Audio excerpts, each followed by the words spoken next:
সুন্দরভাবে ব্যাখ্যা করেছেন। আমরা যেটা বলতে চাই সেটি হচ্ছে শিবির যে রক কাটে এটি আন্তর্জাতিকভাবে সমাদৃত, সুতরাং এটিকে জাস্টিফাই করার কোনো সুযোগ নেই। সেটি গতকালও হয়েছে এবং ভবিষ্যতেও বাংলাদেশের কোনো শিক্ষার্থী তাহলে ছাত্রদল যে চাঁদাবাজি করে সেটাও তো আন্তর্জাতিকভাবে স্বীকৃত। আমি উদাহরণ দিই, আপনাদের আমলনামাও আছে, সবার আমলনামা নিয়েই আজকে হাজির হয়েছি। চাঁদাবাজির অভিযোগে ছাত্রদল নেতা কারাগারে।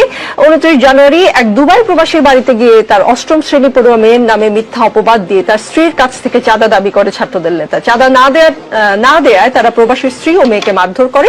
এ সময় ঘরে থাকা আসবাবপত্র ভাঙচুর করে প্রবাসীর প্রায় 30,000 টাকা ক্ষতি করে। পরে স্থানীয়রা এগিয়ে আসলে আলামিন ও তার সহযোগীরা বিভিন্ন প্রকার ভয়ভীতি প্রদর্শন করে চলে যায়। এই ঘটনায় প্রবাসী স্ত্রী সেনাবাহিনীকে অভিযোগ ও থানায় একটি চাঁদাবাজির মামলা দায়ের করেন।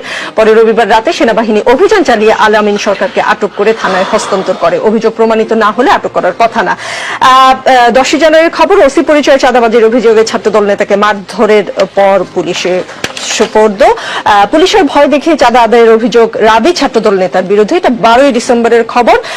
রড ও স্ট্যাম্প দিয়ে মারধর ও পুলিশের হাতে তুলে দেওয়ার ভয় দেখিয়ে ছাত্রলীগের সাবেক নেতার কাছ থেকে চাঁদা আদায়ের অভিযোগ উঠেছে রাজশাহী বিশ্ববিদ্যালয়ের শাখা ছাত্রদলের নেতা কর্মীর বিরুদ্ধে। আরো আছে, অপেক্ষা করেন।